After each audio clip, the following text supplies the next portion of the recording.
Hey, brand builder, Rory Vaden here. Thank you so much for taking the time to check out this interview. As always, it's our honor to provide it to you for free. And wanted to let you know there's no big sales pitch or anything coming at the end. However, if you are someone who is looking to build and monetize your personal brand, we would love to talk to you and get to know you a little bit and hear about some of your dreams and visions and share with you a little bit about what we're up to see if we might be a fit. So if you're interested in a free strategy call with someone from our team, we would love to hear from you. You can do that at brandbuildersgroup.com/podcall, brandbuildersgroup.com/podcall. We hope to talk to you soon. Hey y'all, this is AJ Vaden. Welcome to the Influential Personal Brand Podcast. I am one of your co-hosts here today, and I've got two friends on the podcast today, which is not normal. We usually don't get two, so double the fun for the next 45 minutes. Get excited.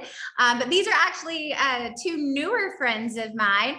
Met them through a really good friend of mine, Carrie Jack, but then we learned through conversations that wow, we actually have a lot of friends in common. And in fact, Tony and Travis have done work with some of people that we're super connected to, like Lewis Howes, and lots of different shared connections along the way. And I love what they're doing. And I actually started following Travis on social media. You guys will get to hear from both Travis and Tony in just a second. But I really got interested because of his like motivational, inspirational messages. And then I came to learn like, oh, they actually help videos go viral. And when I first started following, I didn't know that's what they did. I just really liked his vibe and I thought what he was doing was really cool. And then we had mutual friends. And then I started like stalking their website and going through all their different things. And I'm like, wow, you guys have had some amazing clients, like Prince CA and Lewis Howes and Tom Bilyeu and some like really Jay Shetty, some like really amazing clients that you've done work with. And so glad that we got connected, and we've got like this unique common set of friends that we didn't even know existed. And so I invited them to come on the show today. And here are two reasons that you want to stick around. Is one, I know that 99% of you who are listening would like to know, is there some sort of secret formula in how to make a video go viral? And I'm not saying that Travis and Tony have the answer to this secret formula, but they might. You have to stick around to find out. And the second reason is because video is king. Right? Video is where it's at. There is so much power in video. And I have my own beliefs of why that is. There's a human connection part, but there is also some really good do's and don'ts of how to do video successfully. And we're going to talk about some of those too. And in between, we're going to get to learn about two really awesome human beings who have incredible backgrounds and who have worked for incredible individuals and companies and have outstanding work. So without further ado, both of you, welcome to the show. Thank you. It is a massive pleasure. Yes, thank you very much for having us. Oh my gosh, it's going to be so fun. And Tony is it's his morning. It's our afternoon. Yeah. And so you're in Amsterdam, right? No, right now I'm in Tokyo right now. Oh, you're in Tokyo. Yeah, other place in the world. I'm pretty sure you were not in Tokyo. You're traveling the globe. All right, so I'm going to give both of you guys a separate chance. So I'm going to start with Tony. So, you know, you've done some pretty cool work, and you know, a company that you know, it's so funny. I was talking to my husband about this, and he goes, "I'm sorry, he's done video work for who? For Mind Valley?" And he totally geeked out, and he was like, "Tell me more, tell me more, tell me more." So, give us a little bit of your story, like. How did you get to where you are today doing all of this really cool video work for all these cool companies and people? Right. That's so nice to hear that he recognized it, basically, Mind Valley. Yeah, because like that's actually the company, Mind Valley, that gave me my start, let's say, in this business. I was already making videos as a video creator back where I'm from, in the Netherlands, from Amsterdam. But I didn't really have any direction, you know, like I was just making videos, like music videos for a couple of local artists, mini documentaries, but all of that, like even though I liked it, I knew like there's not really a career path in it. And this was already like let's say 8-9 years ago. And in which video was getting big, but it's not as big as it is right now, where people actually see the real benefit from it. Back then, YouTube was definitely out there, Facebook was definitely out there, but I don't think a lot of people saw that there's a big connection between business and social media. Back then it was just, hey, it's cool, let's make a post a video on social media and see what happens. So I didn't see any direction. And then I already like I love to travel. I wanted to leave my own country. And but at the same time, how old was I then? Back 24, something like that. I kind of had in my mind also a bit of a social pressure that you need to find a bit of a career path at one point. So that's what I was hoping to find, something that combined the both, like somewhere I could like, you know, leave my country and yeah, find a career basically. And that's I don't know. It was just, I think, just a random YouTube video that which I saw Mind Valley as a company. And I just really wanted to work there. I don't know, it was just the whole vibe that they portrayed, like the personal development, which I was really into, the mission that they have of changing education, which I still firmly stand behind as well. Like because like yeah, like school wasn't the best for me either, maybe for a lot of people. So I really believed everything they say. So I just really wanted to work there. It didn't even matter if I needed to do video or something else. I just really wanted to work there. So yeah, I applied. I didn't get into the film team because like they have a whole separate film team, but because I was not experienced enough. But so I joined the customer support team. But then within 2 months, they saw, Tony, we need you in the film team actually. So I'm like, oh, okay, cool. Let's get going. And that's how I got there. That's so cool. Yeah, so I really went for, like, I worked there for 3 years, I would say. I learned like everything that I needed to learn about video in this space. You know, when it comes to marketing videos, product launches, event videos, and most importantly, social media videos. And yeah, and after 3 years, I thought it's time to go on my own, quit Mind Valley on very good terms, and moved to Bali, because Mind Valley itself is based in Kuala Lumpur, so Bali wasn't so far around the corner from there. Moved there, and I really don't know how to this day, but on some random day, Travis sent me a message on Instagram, and I have a following, like I mean, back then, like, it was even like 1,000, so I have no clue where that came from. And that's kind of how we started connecting. Oh my gosh. I think there's two really important things in there that I think is amazing. It's in this era of the quote unquote great resignation that people talk about. I love what Ariana Huffington says. She goes, it's not the great resignation, it's the great reevaluation of what are people wanting out of their work experience. And to see that you found a company on YouTube through a video and said, I am for what they believe in. I don't even care if I can't do what I want to do. I'll do whatever they'll take me for. You do not hear a lot of that right now, especially from millennials. And I can say that because I am one too. But I think that's really amazing. It's the power of a good online presence, a good presence in general, a reputation of, you know, a clear understanding of what I stand for and who I'm trying to attract, where someone who's got this great video talent would go, I don't even care if I don't work in video. I just want to work for this. I think that's a great reminder to all of us that having a great presence online and offline really means a lot, not just for income and revenue and sales, but also for talent attraction, talent acquisition, and retention. Like, that's pretty cool to hear. And I think the second thing you said that I want to highlight to everyone listening, because I think this is substantial, is that when Travis found you, however miraculous event occurred that happened, you had less than 1,000 followers. So it ain't about the followers, y'all. All right. No, it's not always about the followers. So don't get obsessed with the follower count, thinking somehow what you're doing doesn't matter, that it's just not true. It's just not true. So cool. Both of those things. I love that. Okay. All right, Travis, tell us. I want to know, because like, for those of you who don't know, like, Travis is the CEO of Interlight Media. He and I've got these like awesome little like growing group of like mutual friends. So tell us, like, how did you get into this space? Like, why start this type of, you know, viral video, social media management company? Like, how'd you get into that? You also are doing your own personal brand. Like, why that? Like, fill us in. Yeah. Where do I start? A loaded Right. question, right? So I come from St. Louis, Missouri. I grew up, you know, in children's homes. Had a very bleak future. Didn't really have much to look forward to. And didn't really know what I wanted to do in my life.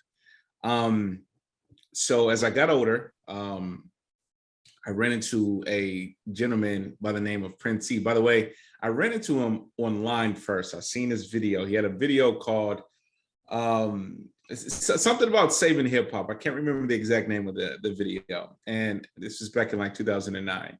And it was a very similar thing to what Tony just said. I thought what Prince E was doing was super amazing. And at the time he was, you know, pretty local. He didn't really have a whole lot of followers. But I believed in that mission. You know, he had something called Make Smart Cool, SMART being an acronym for sophisticating minds and revolutionizing thought. So I thought that was a pretty powerful message that he created. Wanted to be a part of it. I felt like it was time for me to really dive into my mission. Ironically, I was around the same age that Tony was talking. I was 25 years old at the time.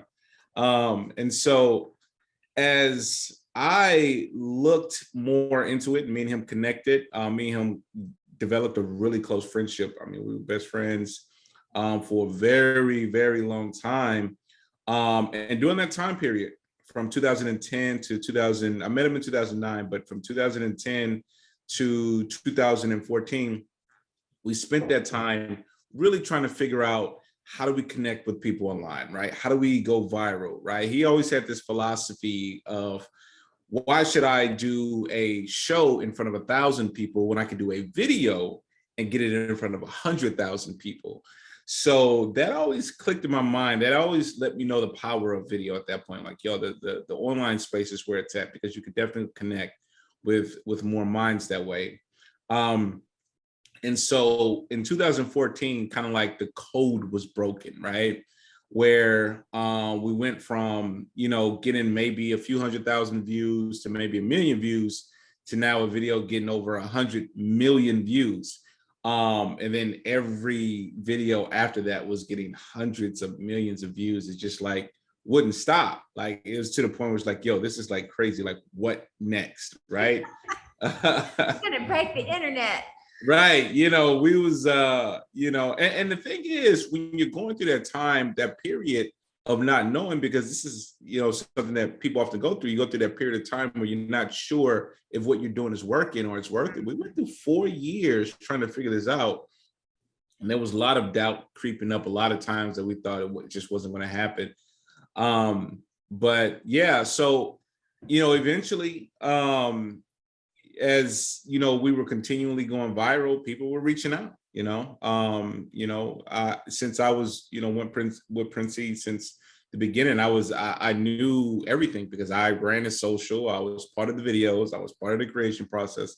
Like, I literally did everything with him. So I knew what it took to build that audience, to build that community, what the creation process is like.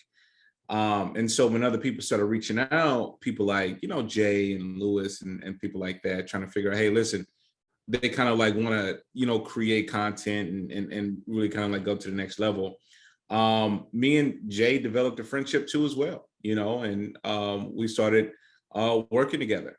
You know, I ended up working with Lewis from there. I ended up working with Tom Billy and a bunch of other people, because for me, Inner Light Media, the name of my company, it stems from that we all have inner light. You know, we all have a fire inside of us, right?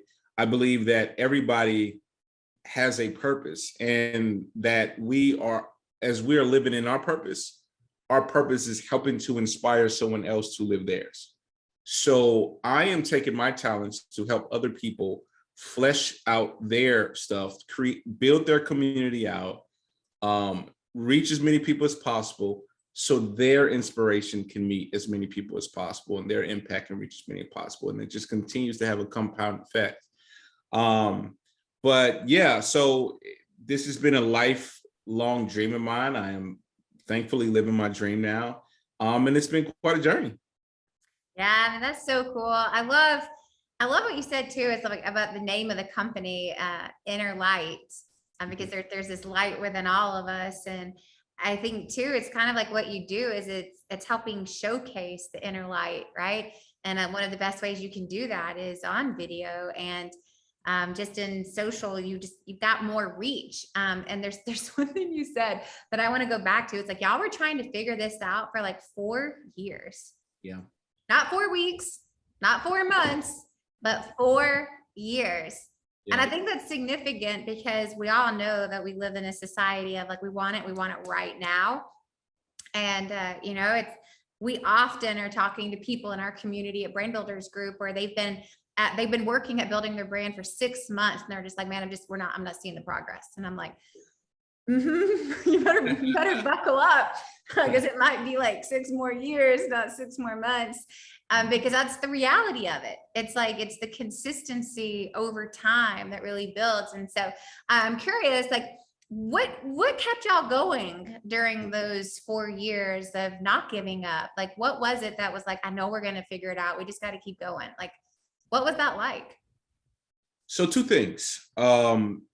Princey always said something that, was really, it's a really powerful thing. He used to say, plan B is to make plan A work, right? Mm-hmm. And that was a really profound statement for me because it illuminated the idea that you have to be so sure of yourself. Mm-hmm. You have to know what you want to do, who you are. You have to be in that to where you know what your mission is, regardless of what other people think, what other people say. And secondly, I have always had this belief that, let me rephrase, when I got older and I started realizing who I was, this belief came into me that if I'm not spending every waking day trying to figure out what I want to do for the rest of my life, if I'm not doing that, then I am not living my full purpose. I am not living my true self. And so for me, I would rather spend every single day living my purpose or trying to fulfill what I am supposed to fulfill, what I know my purpose is, than trying to do it for somebody else, right? Mm-hmm. Than trying to just go along with the get along, right? Where you're just like doing things to survive. And that's not really my thing. I didn't want to do it for the money. I didn't want to do it for anything else. I really wanted to have an impact because I just genuinely have this belief that serving 1 million people is a much better pursuit of your gifts and talents than trying to get $1 million. Because if you serve 1 million people, more than likely you're going to get $1 million anyway. But even if you don't, the service and the act in itself is going to be fulfilling for you. Oh, yeah. So for me, I have always had this idea, especially coming from a very poverty background, that once I was able to have that impact and serve people, that was going to be my fulfillment. And I always had this idea that like getting the money was going to be the byproduct anyway, but even if it wasn't, I'm still going to be happy. So. Oh, that's so good. We have this, reminder for ourselves too. Like my husband, Rory Vaden, and I, who are business partners, as you guys know, it's like we have to constantly remind ourselves it's about the power of the one, right? Not the 1,000 or the 100,000 or the 1 million. It's the power of the one. Because in reality, in real life, if I knew that I changed the life of one person, that would be good enough for me. But somehow we get online, we get on social media, and if I only have 1 like or 1 share, it feels like a failure. Yeah.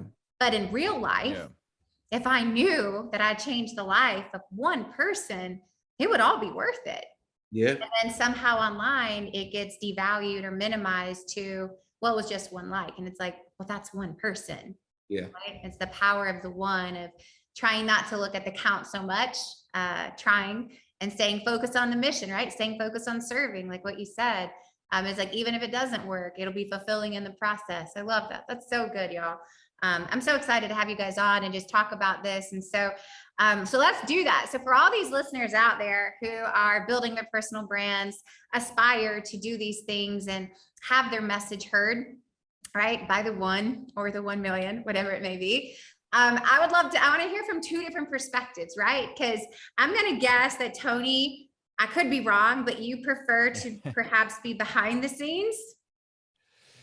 Both ways. Yeah. Sure. Like, I like to, for sure. Like, I lead a video editing team. I make my own videos as well, video editing. But what you do really realize that a lot of these people we work with, what I notice at least is that there is still like a gap between the knowledge of creating videos. And what I mean by that, like everybody can make a video nowadays. That's amazing. Now, like I got an iPhone 13, like the camera on it is like amazing. Like I can create the best videos with that. So I encourage people to do that as well. But I fully understand that there's still like a little barrier you need to overtake. And that's actually like, especially if you're doing it by yourself, go into a room by yourself, turning it on by yourself, standing in front of the camera by yourself, and getting the energy out of yourself to actually say something. So that's what I like. I try to be on set, like even if it can be remotely, just for like that direction, that like energy push to get the best out of them, basically. Yeah, so I think that's very important. I'm curious to hear the director mentality in you of going, like, what do people need to be doing to be more relatable, personable, engaging, charismatic? Like, what are some of the tips that people need to be doing to be better on video? Yeah. Well, like honestly, I think like especially when you're really starting out, the first thing people do, and I totally understand it, is compare. Like they compare right from the start. Like, oh hey, let's say Prince A or Jay Shetty, I really like what they're doing. I want to do that, and then they come to me, like, oh, they come to Travis, hey, can you make that? Like, and on my end as a creation, I'll always say yes, yeah, for sure we can do that. There's no problem. But I think there's still a difference in us making a crazy edit like that can go viral out of nothing, and actually the quality that we're getting, because like we fail to understand, like Prince CA or Jay Shetty, Lewis House, these people have been in front of the camera for like years, I would say. There's just a lot of experience in there that you can't get out of in like your first take. There's no way. There's no way. Which is totally fine. So that's something that you should need to grow into. But the second thing, like it may sound a bit stupid, I really prefer then when people start to go on camera, they really need to loosen up. They really need to loosen up. So that's why I prefer to be there. So when I'm going to be on set remotely or in person, I just, like we start making jokes a bit. Sometimes I tell people, why don't you do 10 push-ups, get your energy a bit flowing. 10 push-ups or 10 shots of tequila. Either one, they both 10 shots of tequila. Whatever works. Get something. Exactly. And when it comes to scripting, like a script is very important, but at the same time, I would say like the best process for me will always be like make a script, put it in bullet points, and learn that so you can say it in your own voice. Like if you're gonna rehearse the exact thing that you wrote down, not saying it's not possible, for sure it's possible. But like the greatest, like I've met some of the greatest creators, they really just read off a script. But it's hard to get your personality out of a script, especially if you haven't even written it yourself. So that's why the bullet points are so yeah, and just get loose, just make a bit of fun, jump a bit around, and don't worry about the edit. Like in the edit, we can do everything. Yeah, it's interesting because I think that's a huge part of even like what we see with even people in our team. Like we do this doesn't mean it's easy, but there's some people on our team who are super adverse to video, and it's like they're super charismatic, engaging humans, and then as soon as that red light goes on, they're like, you're in the headlight. And I'm like, who are you and where did you go? Like what just happened to our friend? What just happened? And it's a bizarre thing. And what I have found is that, there's two things. One is that they are literally trying to remember their script. And it's, one of the things I have to constantly remind myself, it's like, this is my content. I don't need a script. I just need to be myself. Why am I scripting out my own content? And it's because I don't feel confident, right? It's not the content. It's like, I'm worried about, does my hair have strays? Like, does my face look fat? Do I have a double chin right now? It's like, it's all these little things that we get obsessed with and we forget.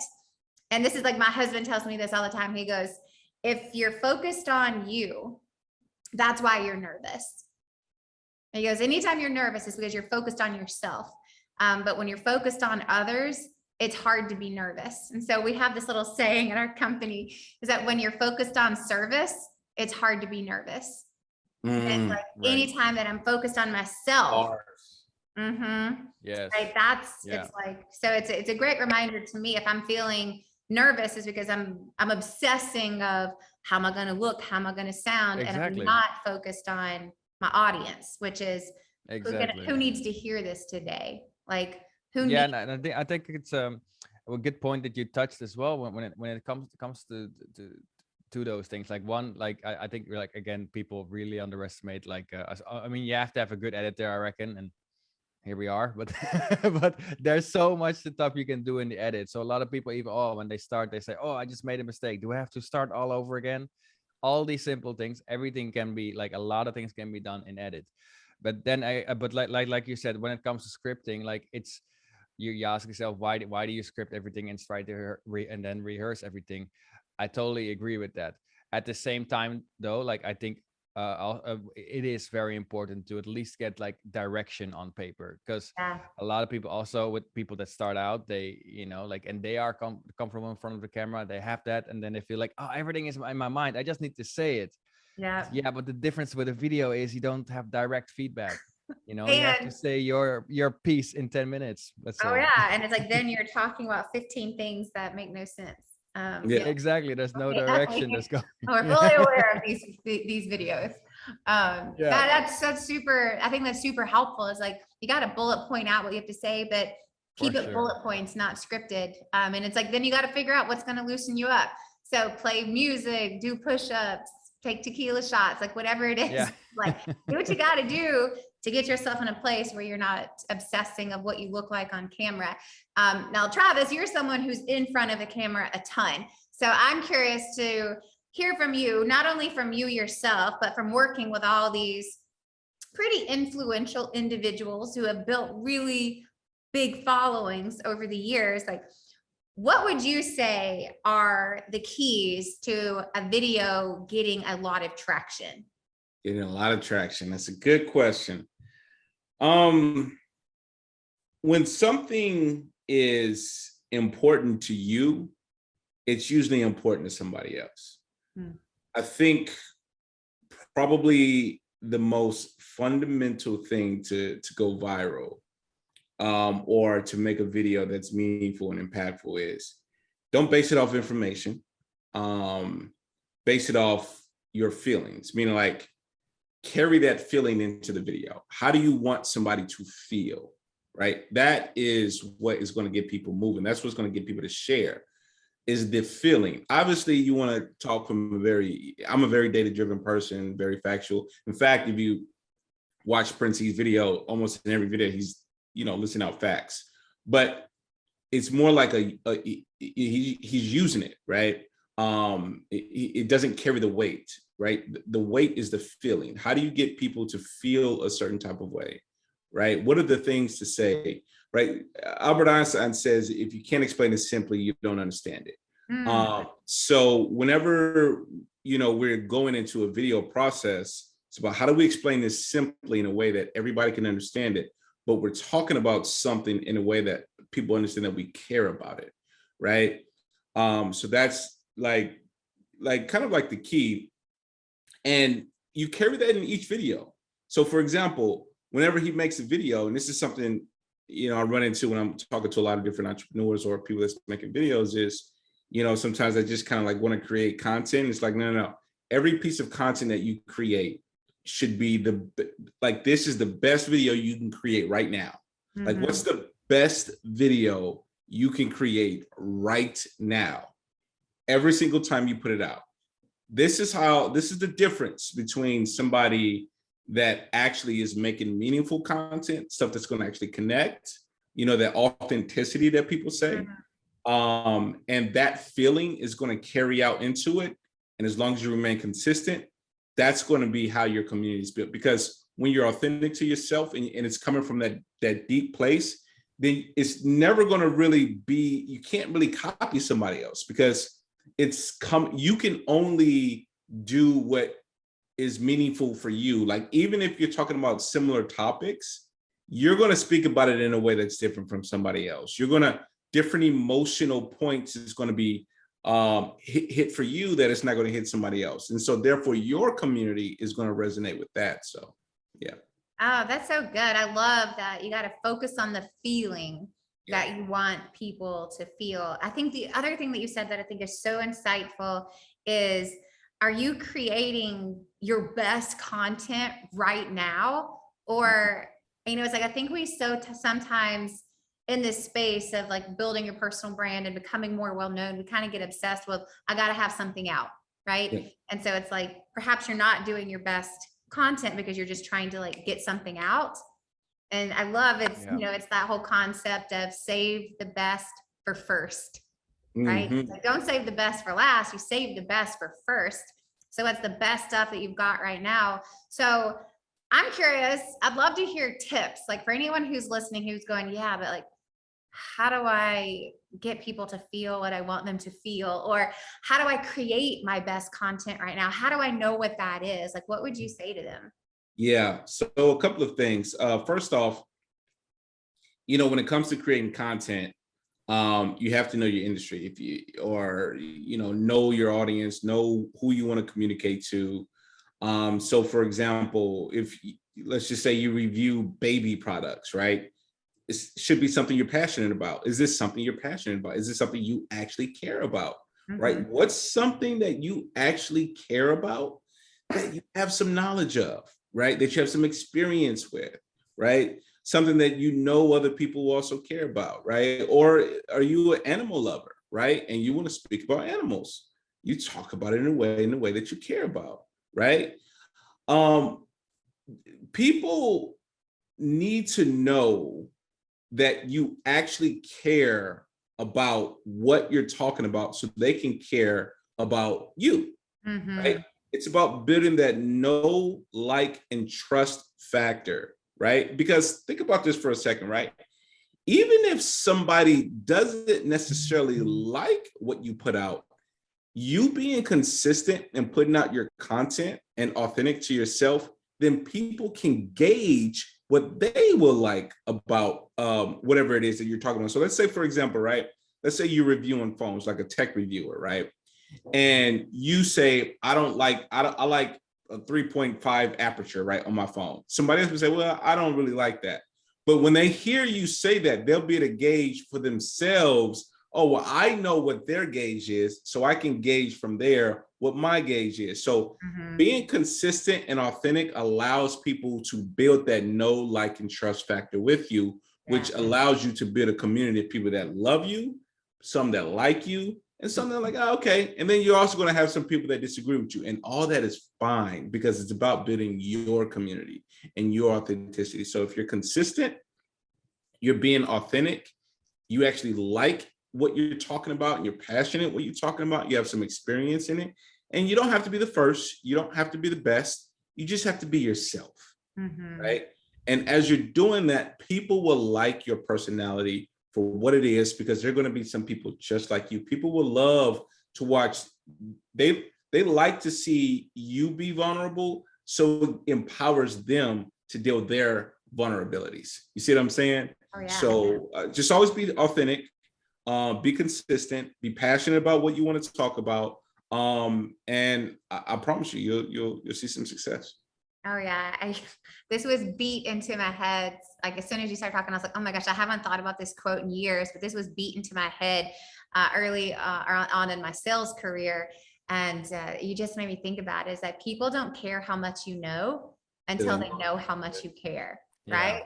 And it's like, are you talking about stuff that you actually care about, or are you just out there, you know, trying to get that next, you know, sale or that next whatever?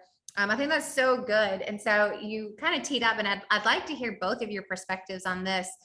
Is this concept of authenticity, right? For someone who is authentic, but it does not come across well on video or in social media because they're comparing themselves or they're not confident or whatever it may be. It's like, you know, I've got this one person in mind. It's like their content is amazing and they're amazing. It does not come across that way. But it's like, man, if you would just read their book or have a one-on-one over coffee, it's like they're so wise and so insightful, but yet because of this issue they have with like putting themselves out there, they're kind of like the world's best kept secret, and not a good way. Right. So I'd love to hear both of your perspectives. Like, how do you create more authenticity for social media or your website or your podcast or just anything to do with video when that's really hard? Yeah. Like I can if I can first say something actually, because that's a very common problem. I can totally get that. Like it's totally like you said before. The moment the red light goes on, like it's you're in a different zone. So I totally get. So there's two things to that. One, obviously, and I think that's the maybe the bad side of social media. Everything seems to be so easy. Everything seems to be so easy. So it's very easy to compare yourself the moment you get started to like, hey, you know, I want to be Gary V always tells me to be consistent and always post a video every day. So let me do that. And that's super hard, you know, because then people forget to understand, one, he's been doing it for quite some years. Two, he has a big team around him. There's a different perspective in it that you don't really see by watching. It's a machine behind it. So one, it takes time. You know, never think that the moment you start it's gonna be the best ever. And second thing is, like, it is true, there are two different types of people. One that are just really good on camera, and everybody can learn that for sure, but it takes time.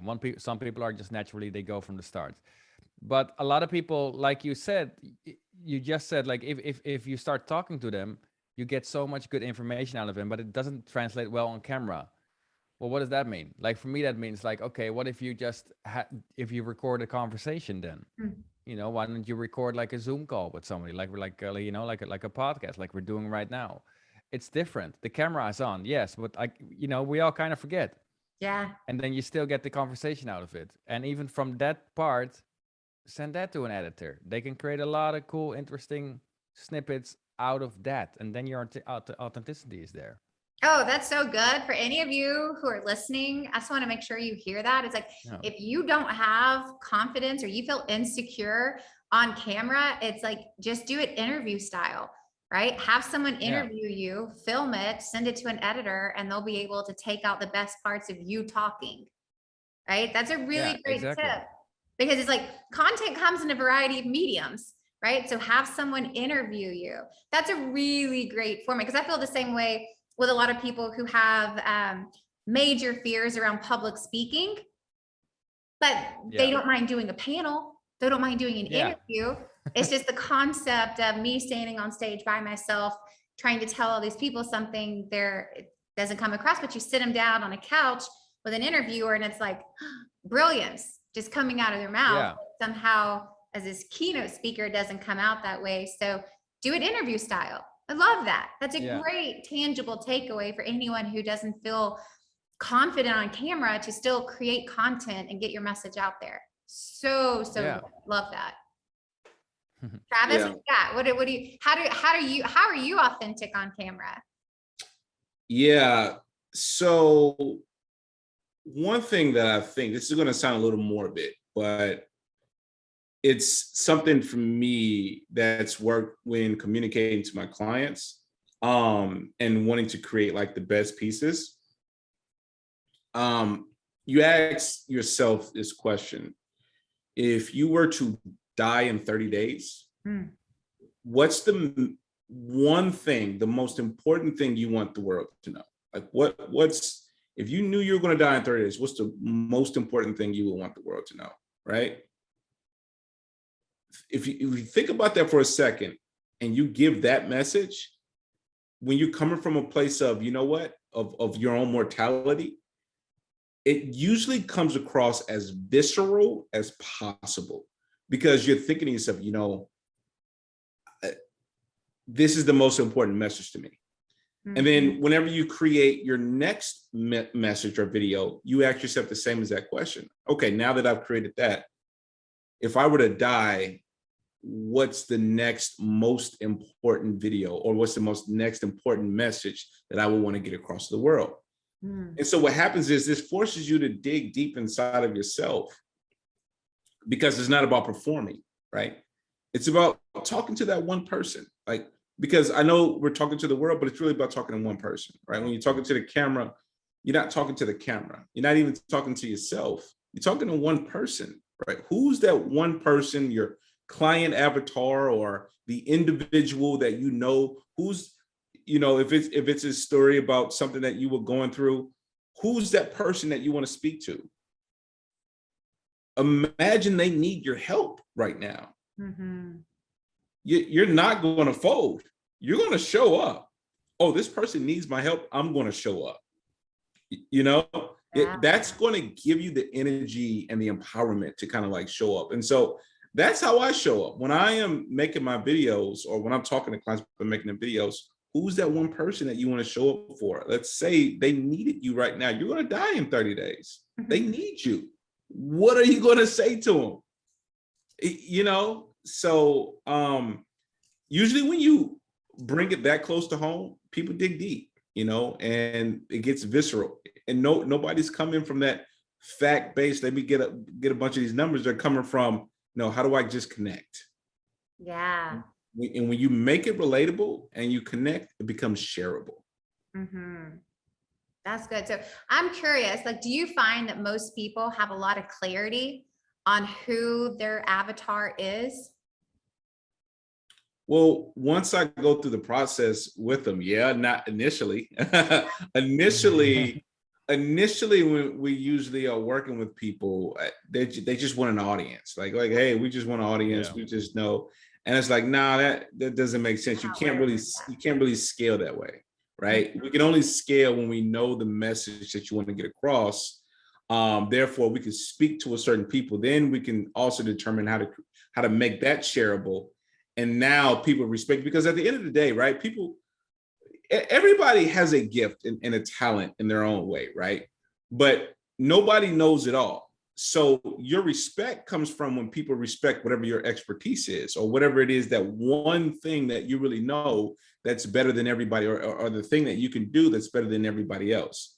So once I identify that within you, it doesn't matter which category I'm in. If I could be a veterinarian, but if you're a video creator and you're dope at it, then I'm going to respect you and follow you because you're an expert in that. So once you're able to dive in on who you are and what you want to do, and the people you want to connect with, then you can finally build out and scale, because everybody will want to follow you after that. That's so good. I love that. And I know we're coming up on time here, so I have just like one last question for each of you. I'll start with Tony. So here's my last question for you. It's like, if you had one creative piece of advice, right, for anyone out there who's listening, it's like, hey, if you can just do this one thing, it's going to help you get your message across on video, what would it be? Oh, to get your message across on video.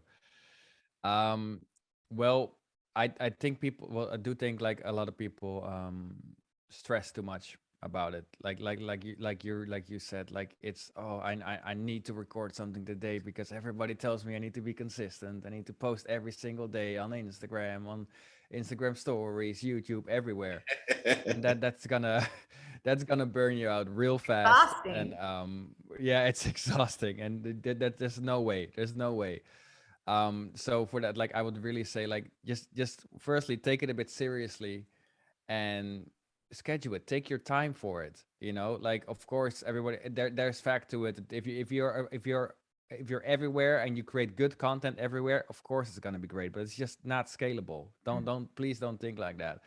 I would for sure say, like, you know, take your time one day, create a couple of videos, focus on one platform, just be a bit active on there.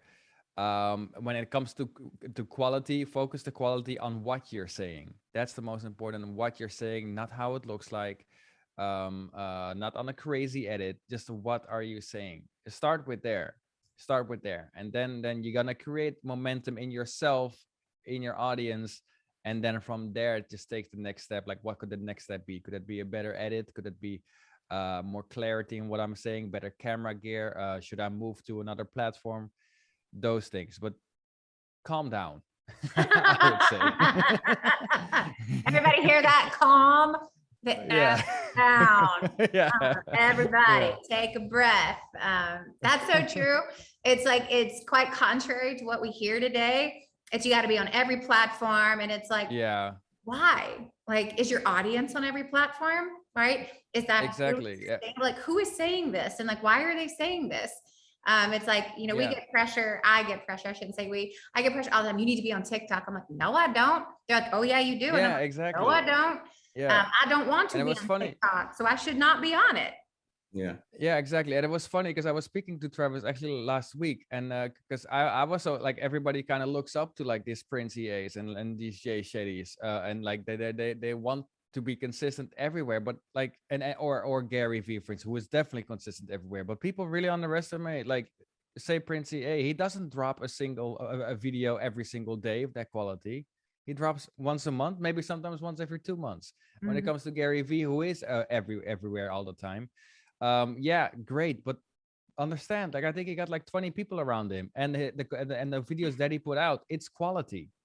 You know, it's not he just, literally hey, had like someone following him around with a video. Yeah. So until you got those resources, it's like, like, calm down. Calm down. It's okay. That's like the advice of the day. Calm down. Good one, Tony. It's so true. It's like, you know, it's like our, like, even people in like our client community at Brand Builders Group, they stress themselves out of going, well, I have to do this and I have to do this. And I'm like, no, you don't. You can, but you don't have to. It's like, you can actually be really successful and not even be on social media. Spoiler alert, right? It's like, it's not a dependent factor, but it definitely is a huge conduit of getting your message out there faster, right? Okay, so Travis, here's my last question for you, and it has to do with social media. Since Interlight Media it's an amazing company doing really cool things. You had me at your hook, making videos go viral. I was like, how do I learn more, right? So I'm curious to hear your perspective of, like, in order to really make social media work, what's the first thing you need to do?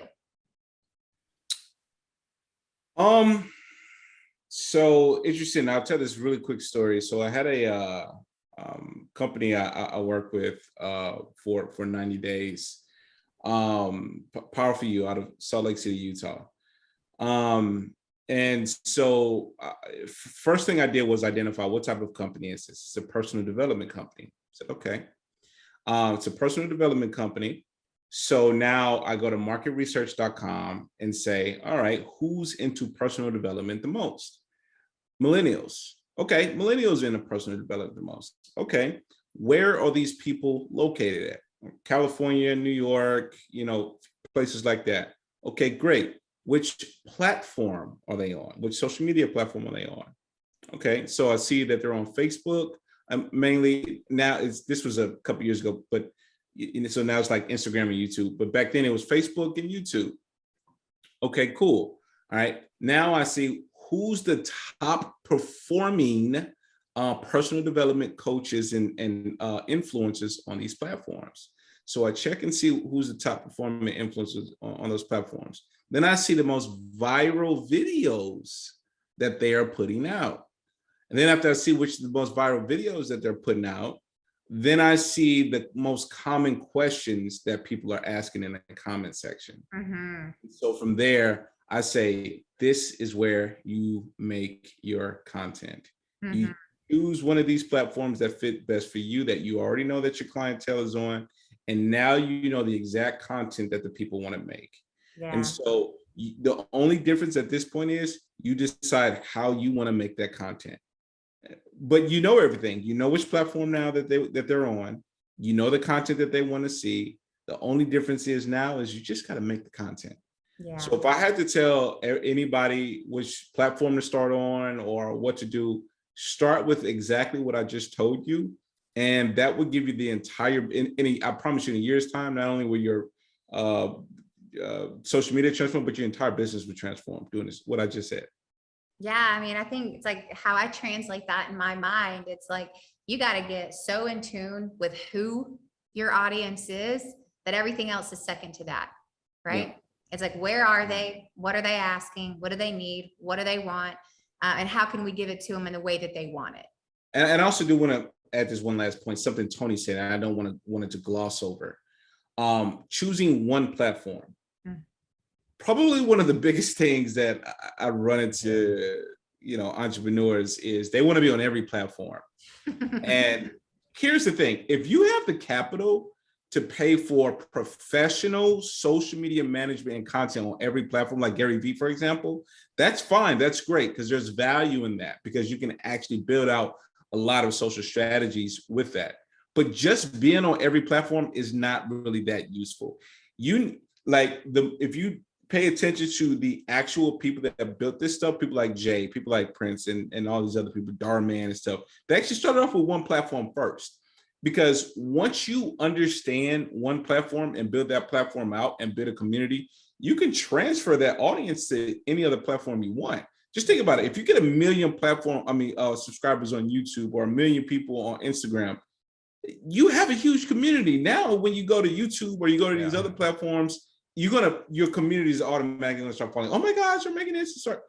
Jake Paul and Logan Paul, is another example. They started off on Vine, then went to Facebook and Instagram and YouTube. So like once you build that community on one platform, it's easy to build on the others. Yeah. And it's much easier to learn how to build on one platform than it is on 5.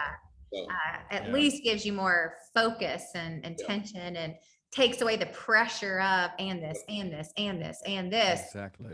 Which really, quite honestly, is probably what halts most people. Is like, look, I just can't keep up. I can't do this. Yeah. So they don't do anything. Yeah. So good. Anna lied. I'm going to ask one last question to each of you. What's your preferred platform, Tony? Like, what's your go-to platform? Just for curiosity's sake. YouTube for me. YouTube. All right. Travis?